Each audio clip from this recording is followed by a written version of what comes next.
Bienvenue sur Football Passionnat, la chaîne dédiée aux passionnés du ballon rond. Aujourd'hui, on revient en profondeur sur une rencontre absolument incroyable entre le FC Barcelone et l'Inter Milan. Si vous êtes amateur de football de haut niveau, vous allez adorer cette analyse complète. Alors avant de plonger dans ce décryptage passionnant, pensez à vous abonner, liker cette vidéo et la partager à vos amis fans de foot. On compte sur vous. Ce match aller qui s'est joué au stade Montjuïc a offert un spectacle intense conclu sur un score de 3-3. Deux formations quasiment complètes étaient alignées, avec du côté catalan les absences notables de Robert Lewandowski et d'Alejandro Balde. En face, l'Inter Milan affichait un 11 de départ solide, emmené notamment par Marcus Thuram et Lautaro Martinez à la pointe de l'attaque. Dès les échauffements, une incertitude planait autour de la participation de Lamine Yamal. Sorti plus tôt que ses coéquipiers, des doutes subsistaient, mais il a bien été titularisé et sa prestation a été tout simplement éclatante, en particulier en première mi-temps, où il a porté l'animation offensive du Barça. Une entame difficile pour Barcelone. La rencontre débute de façon catastrophique pour le FC Barcelone. Après seulement 30 secondes, les Blaugranas concèdent l'ouverture du score. Une action mal gérée défensivement sur le flanc droit, où Gérard Martin s'est montré très friable. Une demi-heure plus tard, il sera d'ailleurs remplacé après 45 minutes peu convaincantes. C'est Marcus Thuram, tout juste revenu de blessure, qui profite de cette largesse défensive pour inscrire un superbe but d'une talonnade, exploitant une glissade d'Inigo Martinez. Sur cette action, le défenseur espagnol porte aussi une part de responsabilité. Le Barça tente alors de réagir. Ferran Torres est proche d'égaliser après une belle passe de Lamine Yamal, mais sa tentative frôle le poteau. Barcelone peine à concrétiser, malgré de nombreuses situations créées. L'arme fatale de l'Inter, les coups de pied arrêtés. Ce match a confirmé une statistique parlante. L'Inter Milan est l'équipe la plus redoutable d'Europe sur coups de pied arrêtés, après Arsenal.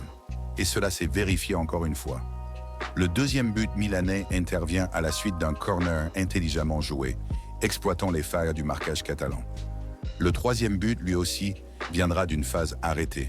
Même menée 2-0, l'équipe Blaugrana n'abandonne pas. Une fois de plus, c'est Lamine Yamal qui sonne la révolte. Il inscrit un but sensationnel, après une percée solitaire conclue par un tir magnifique qui heurte le poteau avant de rentrer.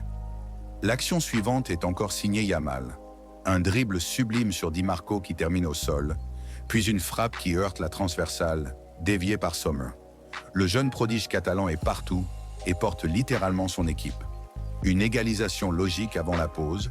À force de persévérance, Barcelone finit par recoller au score. Pedri délivre un centre parfaitement dosé vers Rafinha, qui remise de la tête pour Ferran Torres. Ce dernier égalise et relance totalement la rencontre. Le score est de 2-2 à la pause.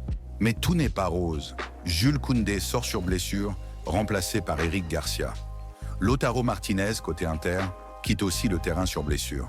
Ces changements impacteront la dynamique de la seconde période. Une deuxième mi-temps où l'Inter prend le dessus, 5 minutes. Au retour des vestiaires, l'Inter Milan affiche une nette amélioration tactique. Barcelone, bien que toujours dominateur en possession, commence à montrer des signes de fatigue. L'impact physique des Milanais se fait sentir. La stratégie offensive de l'Inter cible avec insistance le couloir gauche catalan, où Inigo Martinez a été repositionné en l'absence de Gérard Martin. Dumfries, très en jambes, exploite chaque espace avec intelligence, créant des décalages constants. Son doublé, inscrit sur une nouvelle phase arrêtée, témoigne de son influence majeure sur la rencontre. MVP du match, son rôle aura été déterminant. Un Barça accrocheur mais trop limité, 4 minutes. Malgré la nouvelle avance de l'Inter, 3-2, le FC Barcelone ne lâche pas. Sur un énième coup de pied arrêté tiré par Pedri, Lamine Yamal laisse intelligemment passer le ballon. Rafinha enchaîne avec une frappe lourde de plus de 25 mètres. La balle heurte la transversale, rebondit sur la tête de Sommer qui marque contre son camp. 3-3. Mais cette fin de match montre les limites physiques et tactiques du Barça. Les transitions adverses sont mal gérées et défensivement, plusieurs sauvetages in extremis sont nécessaires, notamment de Cubarsí et Araujo. C'est dire la pression exercée par les Milanais jusqu'au bout. Les constats, 2 styles, 2 lectures. L'Inter Milan a fait preuve d'un réalisme redoutable et d'une cohérence tactique impressionnante, en particulier sur les phases arrêtées et les contres. Leur milieu de terrain, Mkhitaryan, Barella, Çalhanoğlu, a dominé l'entrejeu.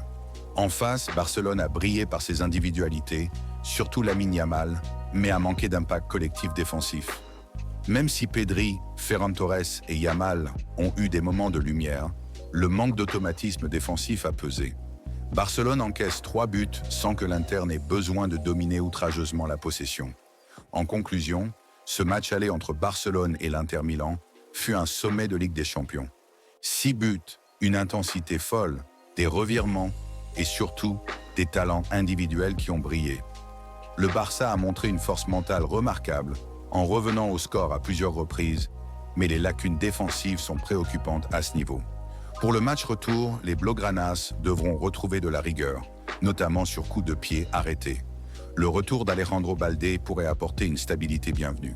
Lamine Yamal, quant à lui, confirme qu'il est déjà un joueur de classe mondiale. Côté Inter, cette performance confirme la montée en puissance de l'équipe. Leur efficacité tactique, leur organisation défensive et la lucidité en contre-attaque en font une des formations les plus redoutées d'Europe. D'ici là, les regards sont tournés vers le championnat avec un match contre Valladolid. Peut-on s'attendre à une rotation? Probablement, afin de ménager les organismes en vue du retour. Mais une chose est sûre, le match retour promet d'être électrique. Dites-moi en commentaire ce que vous avez pensé de cette rencontre.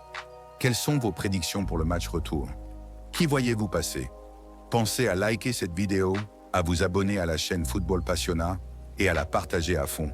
On se retrouve très vite pour une nouvelle analyse. Portez-vous bien et vive le football.